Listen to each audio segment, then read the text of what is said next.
welcome to another amazing episode of Say It Online, where we help digital agency owners stop just randomly shouting into the void and start communicating meaningfully and effectively in this digital age. I'm your host, Say Gabriel, and this episode was brought to you by our sponsor, Anansi Content. If you're sick of conversion content being a huge pain in your agency's butt, especially websites, campaigns, etc., let's talk. With the smoothest content process ever, a team of unbelievably skilled and organized content strategists, and years of subcontracting experience, Anansi is looking to make your life as a digital agency owner unbelievably easier. Just head, if you're interested, to anansicontent.com, that's ANANSI content.com, and hit Let's Talk. And now, without further ado, here's our episode.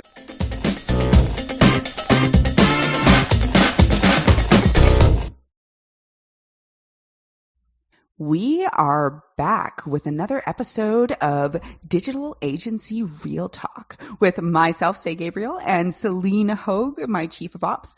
We are super keen to rock your agency world with some conversations about how to do things and the ways that we found that it works or kind of doesn't. So welcome, Celene. Stoked to spend another week chatting with you. I love it here. I'm stoked too. Yay. So tell me, Celene, what are we going to be talking about today? Today is all about talking about communicating effectively with a remote team. So as you know firsthand, as our team grows, it can be really hard to keep on top of every little aspect in your business. You know, like one of these things that we have to learn as people who run digital agencies is how to let go and delegate. And especially if you've always been a solopreneur or just worked with a partner that you really trust, it is scary as heck to not know every little single thing that's going on and to give up like any amount of control, even the smallest tasks in your business, and trust someone to do it. But you know that the truth is, and you know, we learned this the hard way, there's only room in your brain for so much. And if you spend all your time keeping your nose in kind of the day-to-day details, you won't actually have the time you need to do that high-level work that's actually your most valuable stuff that you need to take care of. Absolutely. And, you know, I think that this is something that our listeners are probably pretty familiar with, which is the push and pull between the need and the struggle to delegate. And we hear a lot that delegating can really be that critical, beautiful key to freedom in your business and working on all the stuff you love and not doing the stuff you hate. But today we're going to get into, much as we did with our conversation on processes a few episodes ago, we're going to dig into some of the things that we've learned.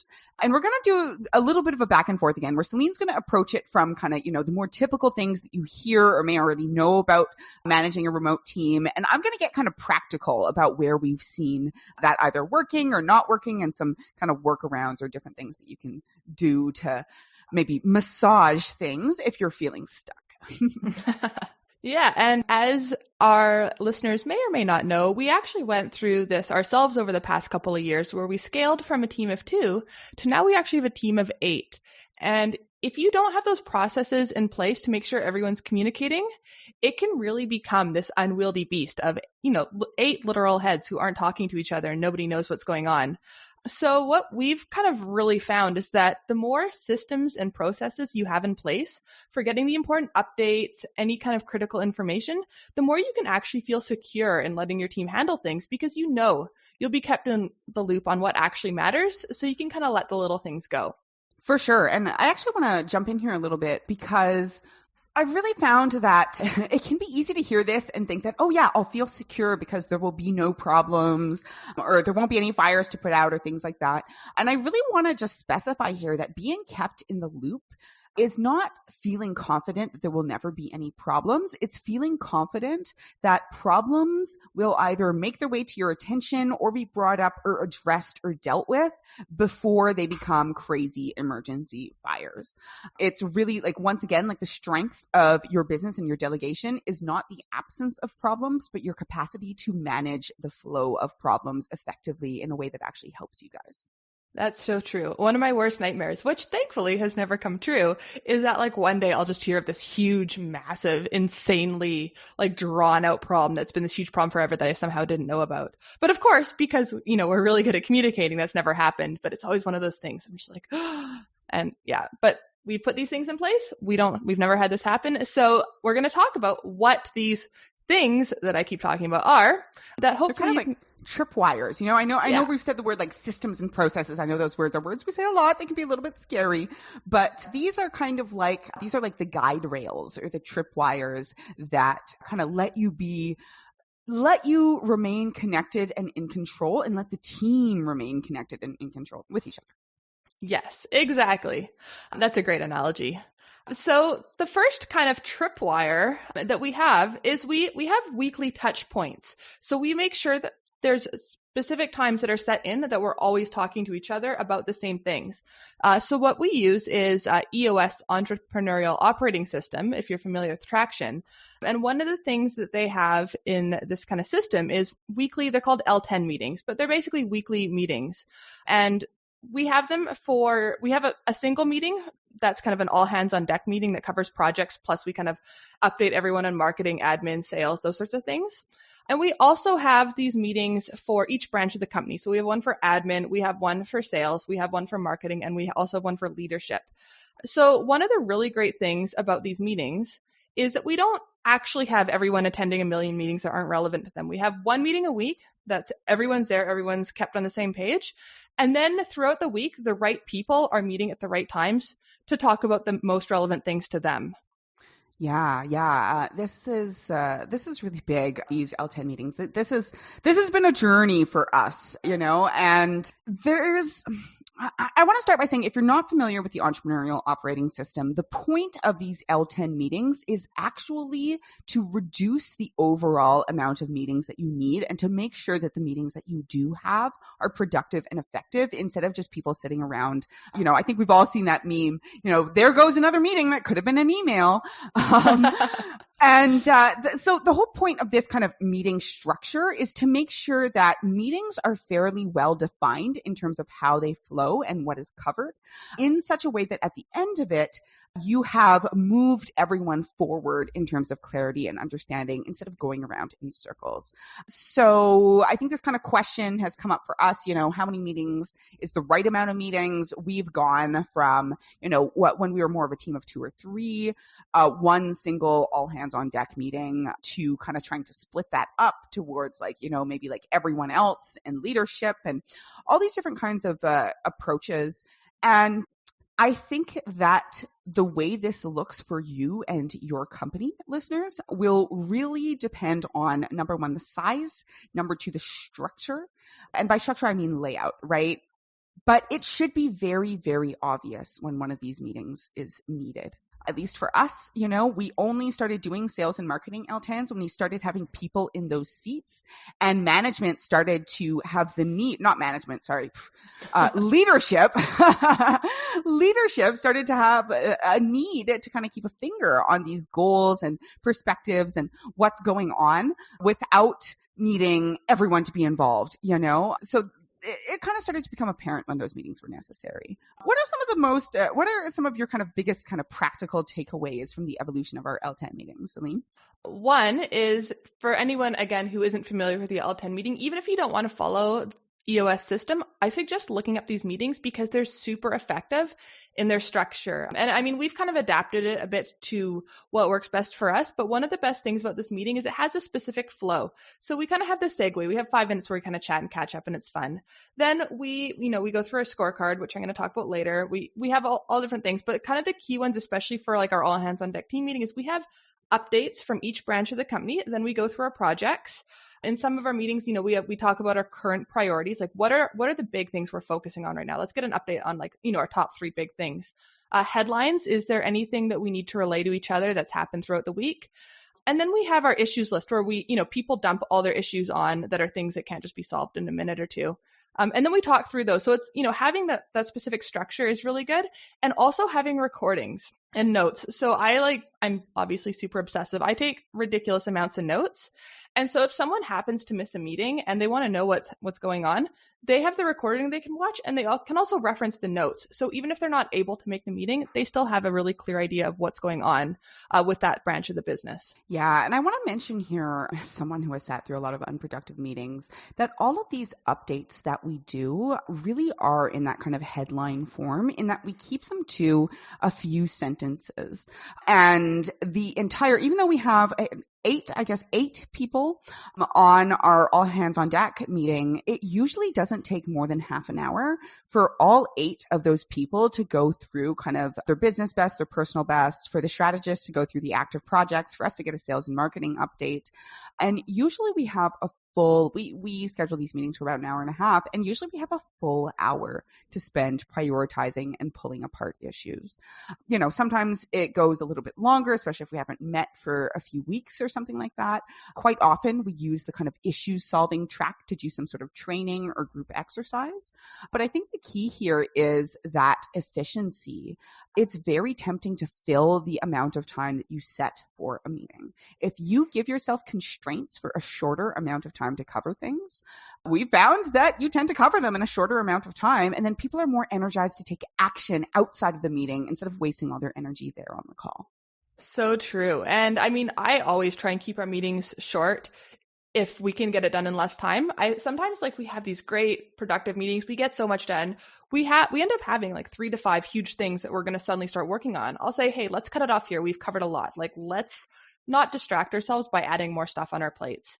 One thing I'll also mention that's really, really useful in meetings, I'm pretty sure we have a blog post about this, but to make sure you have action items. So as you go through a meeting and people have, oh, this person's going to do this on that day, or these tasks that arise out of them, we always jot them down in a table and have tasks in our project management system created out of them.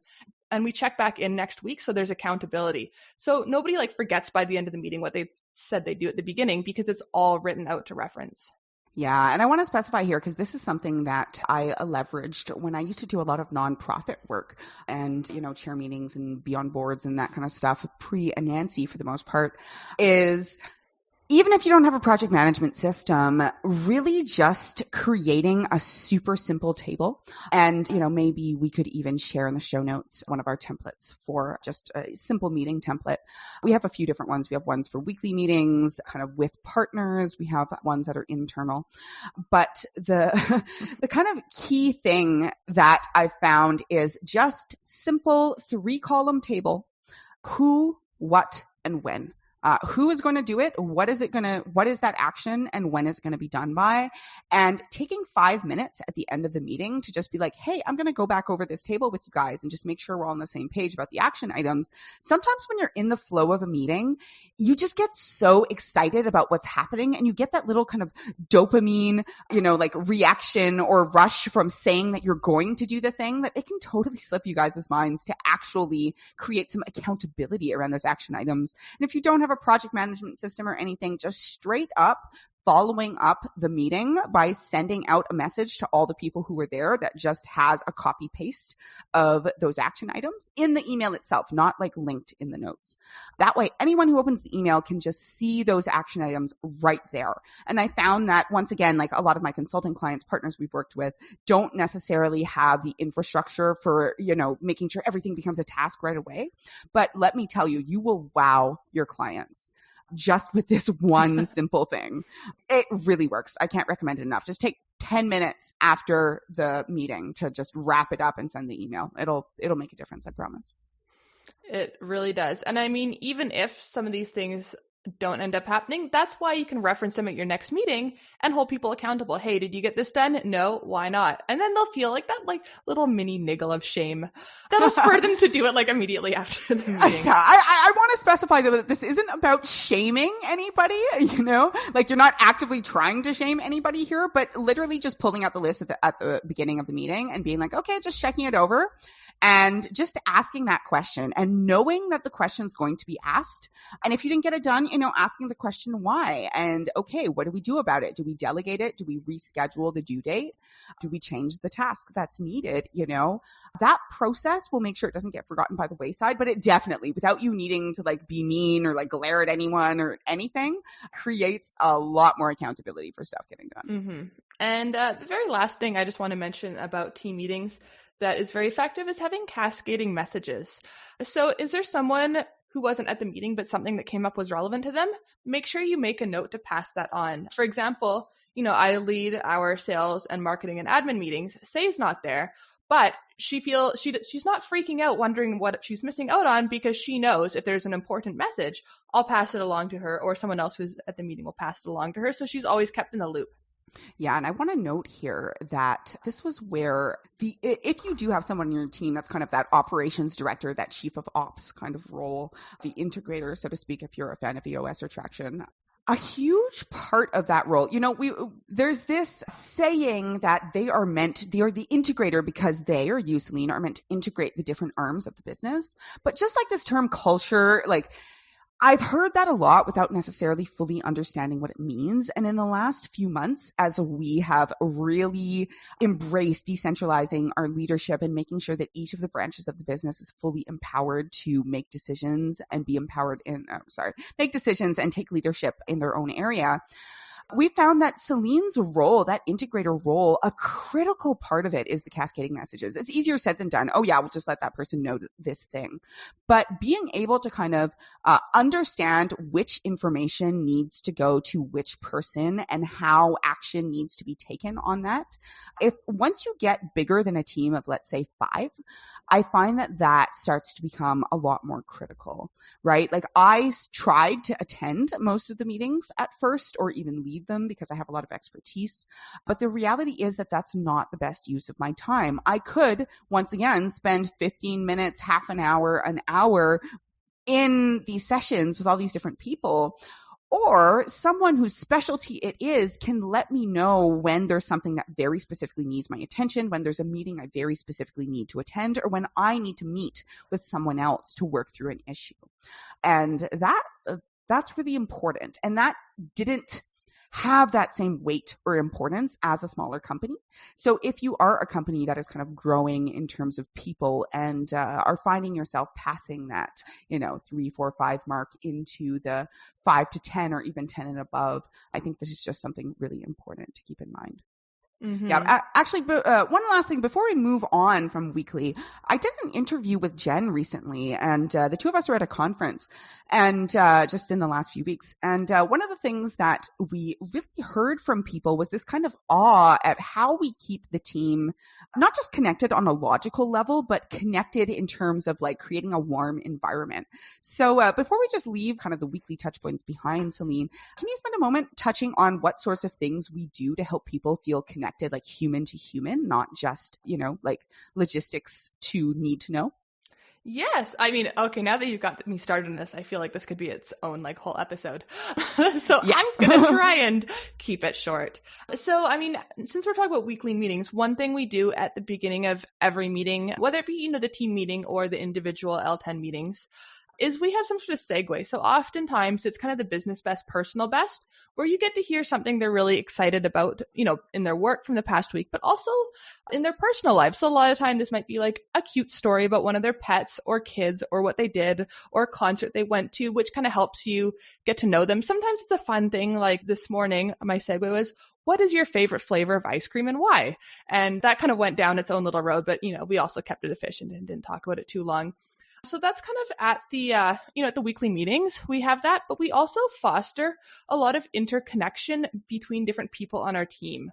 So say one person has questions in a certain area or is struggling or wants some insight. We'll have them book a call with someone else on our team, another strategist who's an expert in that area or whatever it is. And then they kind of work it through together as well. And, there's a bit of that personal chatting on those sorts of calls and that kind of development of those bonds, which is really amazing. And it kind of turns into these different friendships and people who work together and stuff. Another thing we do is on Slack, which is kind of our central messaging system. We have a channel called Anything and people share. I mean, most recently we shared a lot of different Halloween pictures and fun stuff or stories, or even completely unrelated, ridiculous YouTube videos we watched recently. And, it kind of turns into this thing where everyone really feels connected. We also have, which we haven't done fairly recently, but we're going to be implementing more and more of again, is team parties. So basically meetings that aren't meetings at all, but are aren't meant to be business related or efficient, that we just hang out. So, coming up, we're going to be having a Christmas party. Hopefully everyone wears their ugly sweaters and brings like a rum spiked eggnog. Yes. These are just, I could go on, but these are just some of the different things that we do. Yeah, yeah. I hear from people on our team all the time that they love the amount of kind of connection and interaction that they have with each other. And I think that that's also partially comes down to like our values and what we look for in people. Like we are looking for people who do want that kind of like intensity of connection and perhaps are in places or in situations where, a physical work office environment isn't really the best fit for them. So I don't know. We're also just a big bunch of dorks. That is very true. Okay. So continuing on kind of this like more technical aspect, what are some of the other things that we use to make sure that everybody is kind of connected and on the same page and all that? So the next one, also from EOS, is a scorecard. So I'm just going to kind of give a brief high level of it, but I know you're like a master at talking about scorecards, so I'm probably going to leave a lot of this to you to ramble on about.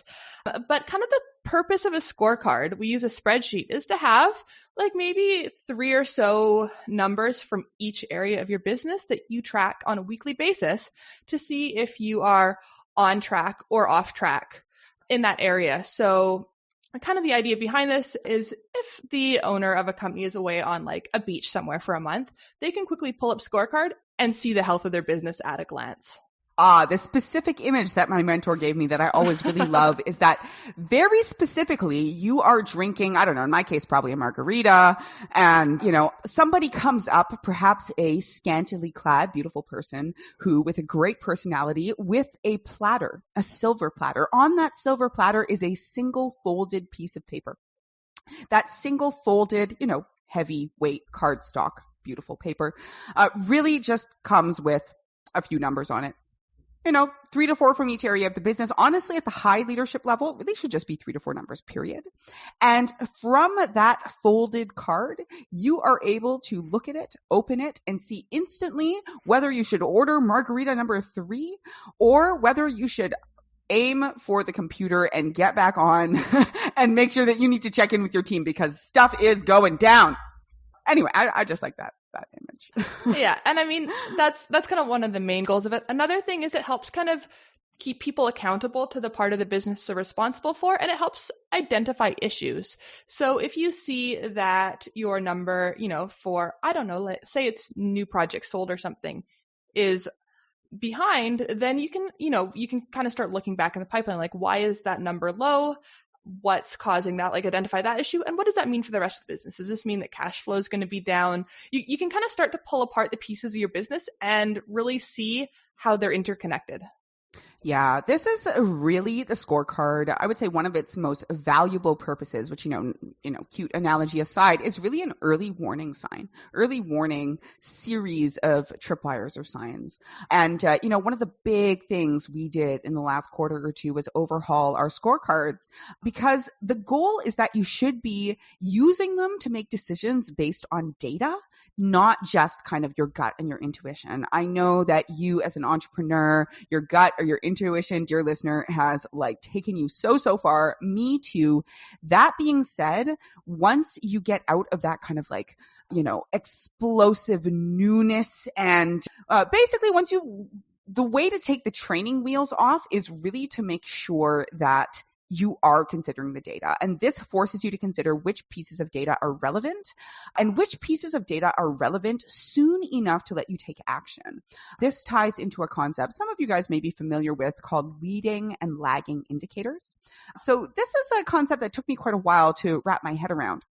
But just to kind of give a really brief and hopefully simplified version of it, different numbers occur and have significance at different places in the sales or delivery cycle. And based on where in the cycle they happen, you have more or less power to affect them. What I mean is that it's really good to look at, let's say, your revenue for the month or how many projects you sold for the month. But realistically, those are lagging indicators, i.e. they lag after potential action. Or they lag, you become aware of them after action is no longer possible. So what I mean is that you can definitely take action on those numbers, but it's already done, right? Like those are the numbers. That was the month's sales. That was the number of projects sold. At this point, there's very little you can do to affect those numbers. You can maybe affect the next round of projects sold, but depending on how long your sales cycle is, right? Like that, you could be getting this information too late to really take advantage of it. So a leading indicator is basically a number that you work backwards towards, which is an early warning number. So super high level example of this is, let's say you get a lot of your projects through Facebook ads. So you need a certain amount. You probably have an idea of kind of what the ratios of conversion are at each stage of your Facebook ad and of your funnel. You don't so much need to know how many end people are buying. I mean, you do need to know that that's relevant information, but more important for the scorecard is maybe how much traffic you're getting, because maybe you know that, and these are totally arbitrary numbers, 250 views per day results in, 20 clicks, which results in 5 appointments, which results in et cetera. So the leading indicator is not the number of appointments necessarily, it is the number of views or clicks, which is at the beginning, because those are numbers that you can affect much more quickly because they are at the beginning of your sales cycle. Did that make sense? I know, Celene, this is something you already understand, but did you have anything to kind of add or clarify there? Yeah, I'm going to kind of circle that back around, to especially where you praise the entrepreneurial gut, which is amazing. But, like, if you're the one running your own Facebook ads and stuff, you kind of have that feel by looking at it. Oh, like our traffic's up, our traffic's down. Maybe we need to adjust the ad spend, whatever it is. But as you scale, realistically, someone else might be running your ads. So you're not seeing those numbers all the time, no matter how good your gut is. If, it's not magic, right?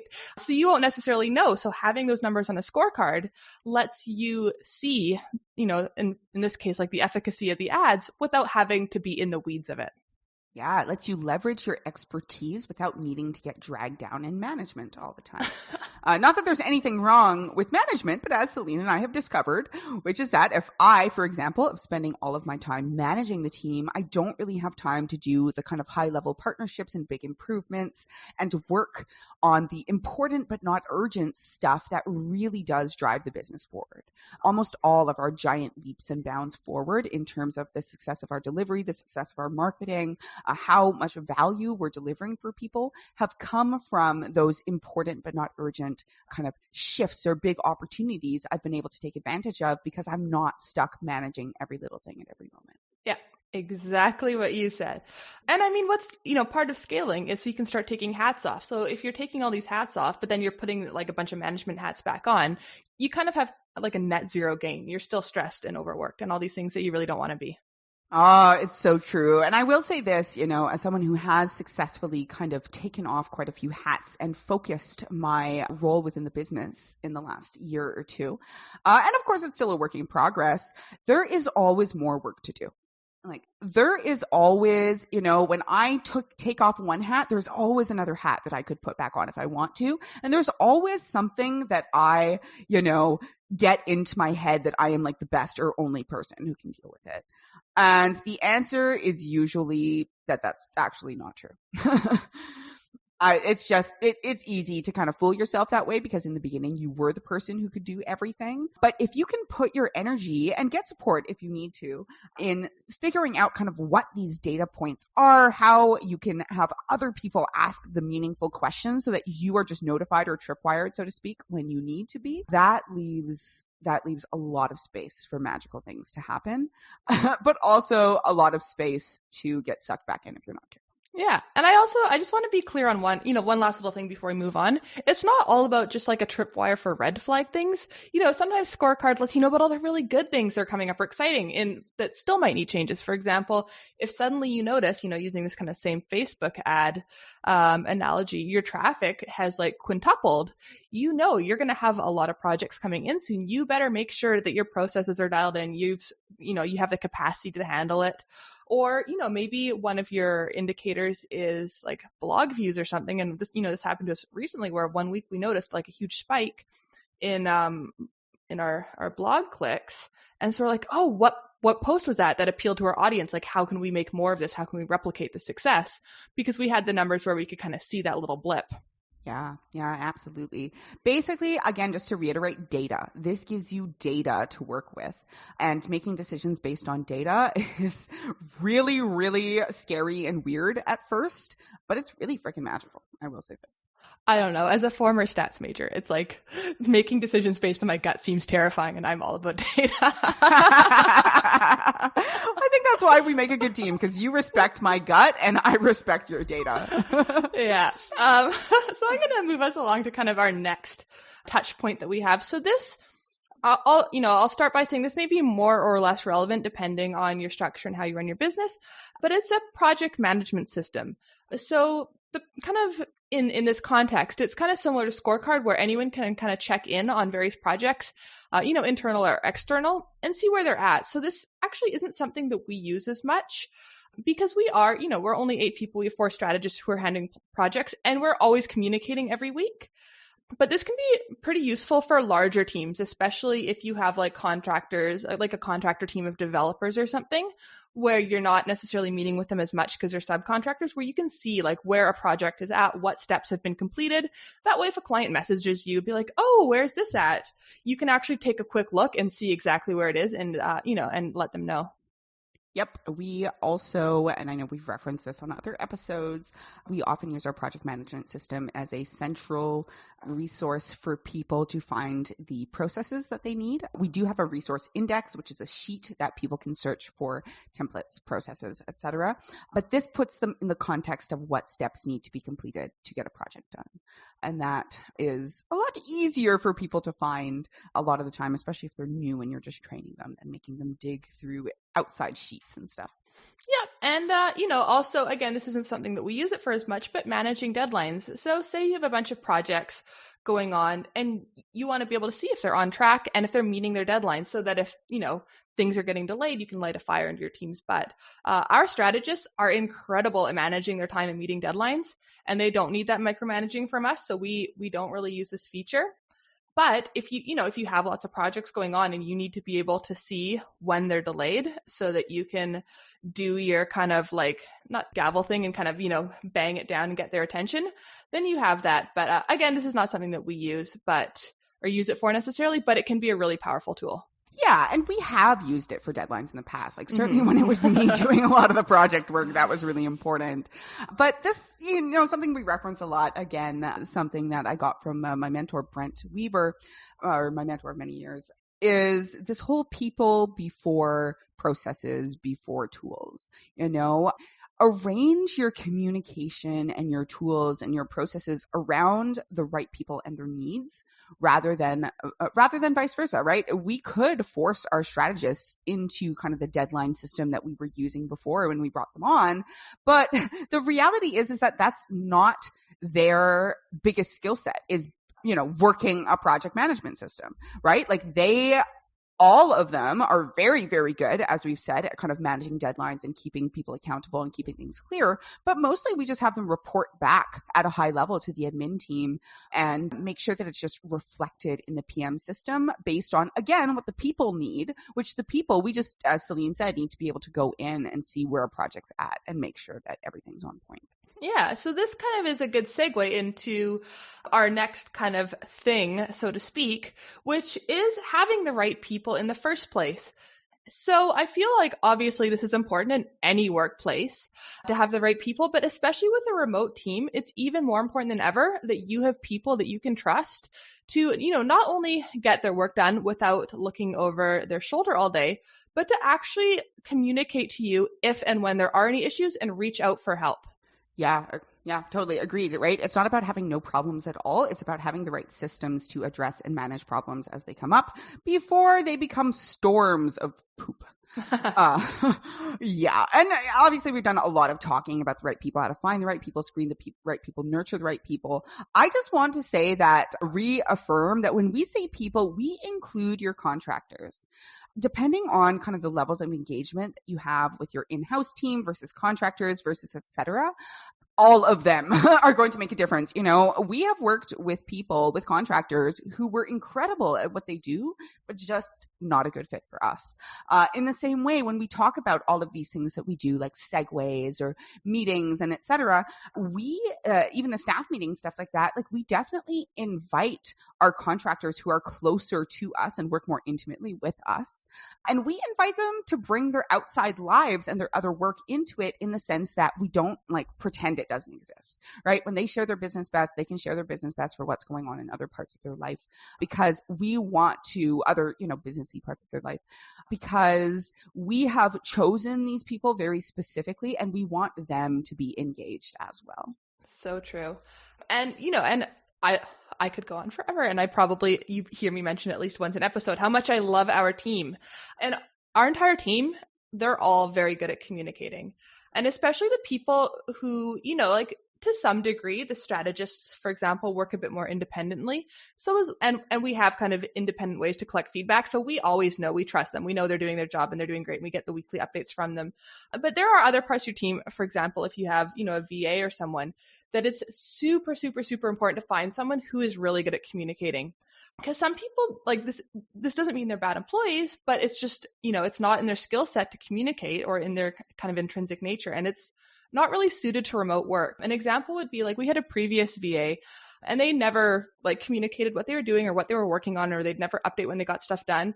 And so often I had absolutely no idea what they were doing. I didn't even know if they were working or not, because they just never communicated. And even, putting in place like different kind of systems for it or encouraging them, they just were a very, I guess, like internal person who wasn't used to that. And so it made it really difficult to kind of have that back and forth with them.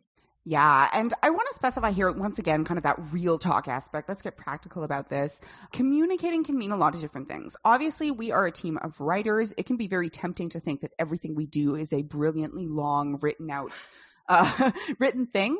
But actually, not everybody on our team is a scintillating writer, because that's not necessarily what we need. And communication is more than just writing or talking. It's about being able to identify a means of staying in contact that works for both of you and actively pursuing it. It's really, again, this like someone who is committed to communicating, not someone who is capable of communicating. But what I mean by that is, like, for example, we have Kevin and Jen, Kevin being our admin person and Jen being our account manager. Kevin's written English is not as strong. His first language is Spanish. And his written English is not as strong as the rest of us. And that just is what it is. But he is freaking awesome at his job, and he figures out ways to stay in contact. He asks questions and he speaks up and he shares updates. And what I'm trying to say is that it's not about the fact that he like never makes a spelling mistake or an English mistake or something. It's the fact that he's committed to asking questions, being curious, and letting us know what's going on. Likewise, Jen is a very eloquent speaker and is not, a grammar Nazi or, super into the specific writing, but she is so, so good at connecting with people, and she genuinely deeply cares about connecting. We can fill the gaps on those things. We have good writers here. If somebody needs to communicate with a client or something, and Kevin can write a draft and one of us can look it over and tweak it and make sure that it's aligned with what he's trying to say and convey. But you can't, if what I'm hearing from you, Celene, is correct, you can't really do that if someone doesn't have that basic kind of intrinsic commitment to begin with. Mm-hmm. Exactly. And, a lot of these people, not a lot of these people, a lot of people who aren't necessarily huge communicators end up working online because maybe they're more introverted, or they're very independent, just like working on their own. So being a contractor is great for them, but it's not necessarily the best fit for a remote team when you're trying to kind of foster that culture of communication. Again, yes, totally. And again, just to kind of use an example, so many of our listeners, may not necessarily want everybody that they work with to be such an intrinsic part of their team. And some roles, like for example, like developers, and for example, you might say, oh, well, they can just go off and do their thing for many hours and not talk and not communicate. And To some degree, yes, but I think you need to decide what your company, your organization, and your team, whether that's you, whether that's, you and a partner, et cetera, you need to decide what you need and work with them. Don't dictate, but work with them to figure out a solution that works for both of you. And if they're not willing to kind of work with you on that, or sometimes if they just can't, then they may not be the best fit for you, even if they are really good at what they do.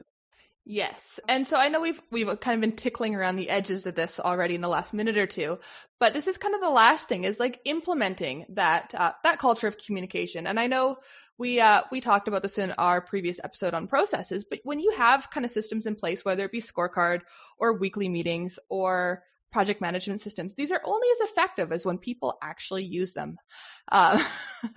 Yeah. And so, when, like for us, like we're all very transparent and we're always sharing. So everyone on the team, it's kind of the norm. It's very expected. And so everyone else is very likely to do it. Even when a new person comes in, they don't really need to be trained to update and communicate because it's kind of built in and it's just been implemented and we kind of live and breathe it. So it comes very naturally. Yeah, and agreed. And just a few kind of real talk things on this is that how comfortable people feel communicating with you does depend on kind of who they are and what their own kind of personal intrinsic values are, but it also depends on how easy you are to communicate with. And I want to invite all of us to take some personal accountability here and ask yourself, how do you respond when somebody comes to you with good news? How do you respond when somebody comes to you with bad news? How do you respond when a client comes to you versus when someone on your team comes to you? If you can practice curiosity, I am someone who definitely has a lot of ups and downs in my moods, and it's something I've had to navigate my entire life, not just my adult life. It really makes a difference to culture, in my experience, at least for me, to cultivate an attitude of curiosity for yourself, because an attitude of curiosity is often removed from critical judgment or condemnation. Sometimes it brings you to a place of perhaps condemnation or judgment, but for the most part, it allows you to kind of see clearly. For whatever reason, curiosity is a perspective and a lens through which it kind of distances us a little bit from those kind of knee-jerk defensive reactions and opens up a place where we can just be curious to find out more and find out why and get to the bottom and create a solution. And people who might feel a little bit intimidated, speaking or being vulnerable or speaking up or et cetera, that attitude of curiosity and that attitude of kind of openness and welcoming towards that feedback and that communication, even if it's not always, what you want to hear, that goes a long way and that rubs off on other people, is what I've noticed for sure. Mm-hmm. And so to all of you listening to us, you may have a team and you may be thinking, wow, I'd love to start kind of implementing some of this or have a team that communicates more. Where do I start? So for me, the best thing that I would say is if you're unsure of where to kind of start implementing it without it seeming, kind of too weird or awkward, we're like, hey guys, just so you know, like weekly memo, we're all going to start communicating more, go, is to kind of give everyone a specifically scheduled space to update. So whether, you start having a team meeting where each person goes through and you kind of, each person gives their updates. Or I know, there's, if you use Slack, there's an app called Stand Uply where it's like a weekly poll or a daily poll or however often you want to set it, where they can answer questions there. Or, whatever it is, like kind of build it in to your weekly process. And then the more you kind of start having these things that are built in and scheduled, the more it's also going to start coming naturally to people.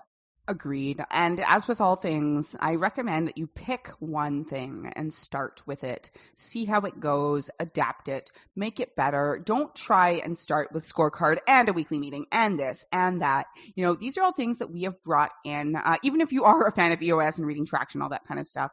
These are things that we really have brought in and iterated and improved over time.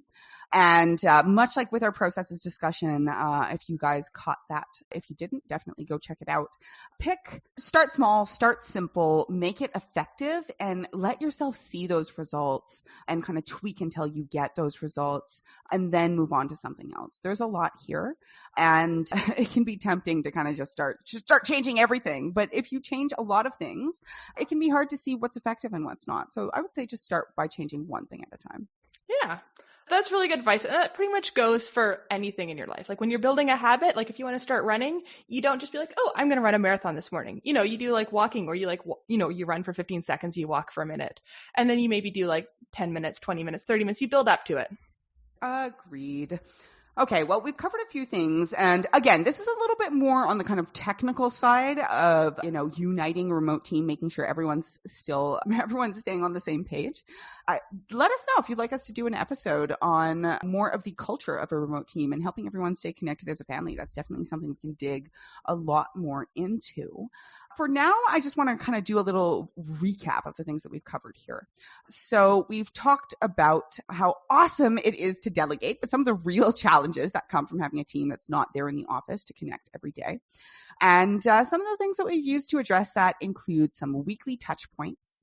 So in particular, the L10 or any kind of weekly meeting with a set agenda every time. We love setting aside some time for just quick updates, some time for little personal updates, and time to solve problems. We didn't get too deep into this, but we strongly encourage that you and your team, as issues come up, drop them on a list somewhere. Sometimes they're urgent. You have to take care of them right away. Most of the time they're not. If you set aside time weekly or quarterly to deal with that stuff, that can reduce your amount of distractions during the day and still help you kind of move forward in terms of the strength of your business, quite frankly, in my opinion, being based on how well you can identify and solve problems. A few more takeaways for weekly meetings. Make sure to record your action items, review them, send them afterwards. This will make you seem like a superstar and improve your client relations and accountability literally right away.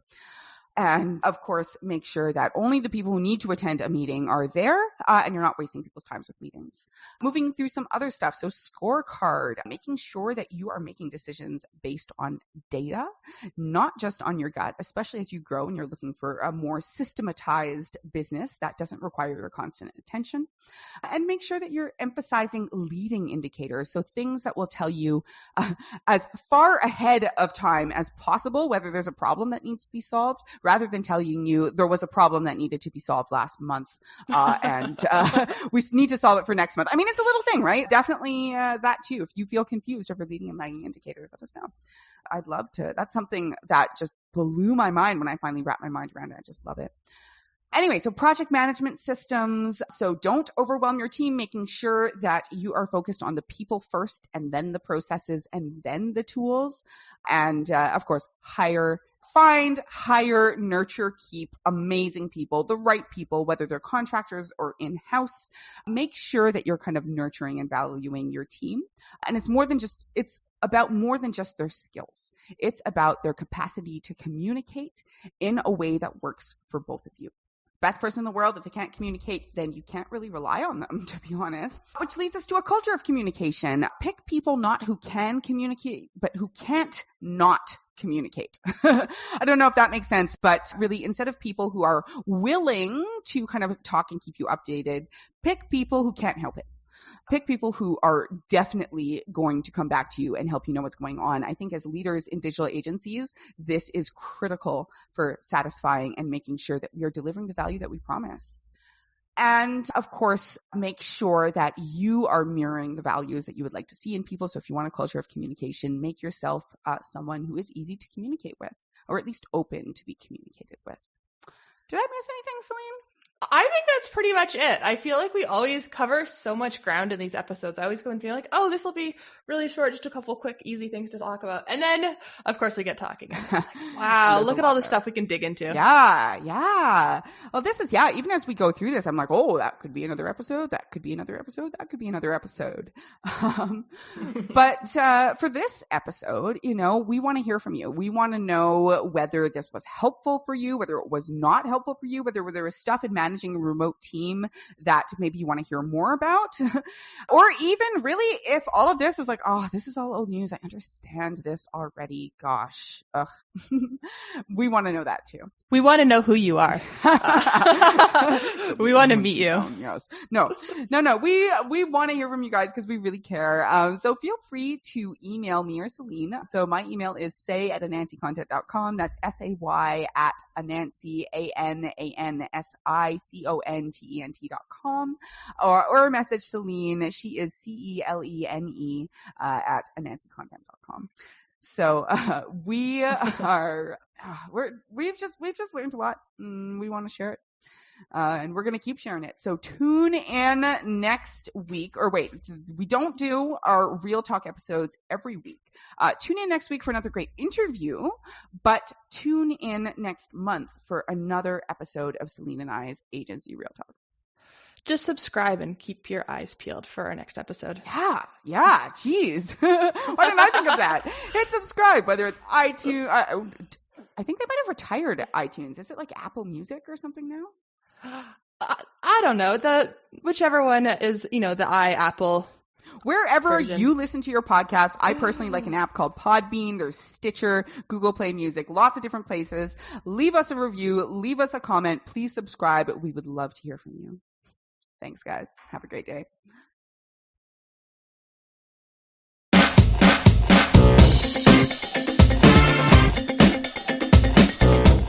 And that does it for another amazing episode of the Say It Online podcast. Join us next week. And don't forget to like and subscribe, whether it's iTunes, whatever your favorite podcast player is. It is always, always appreciated. It really makes a difference for us. It helps us get this word out to more people. As always, this episode was brought to you by our sponsor and Say's own business, Anansi Content. If you're a digital agency owner and you're still wasting too much time chasing down content that maybe isn't even all that great, let's talk. We've spent years working on the best process for selling, planning, and delivering amazing conversion content for your client projects. Better yet, we moosh our process to yours so that your client and you have a seamless and amazing experience the entire time through. If you're interested, just go to our website. That's www.anansicontent.com. That's ANANSI content.com. And just click Let's Talk. I'd love to chat with you. Someone else on the team would also love to chat with you too. Hope you have an amazing rest of your day.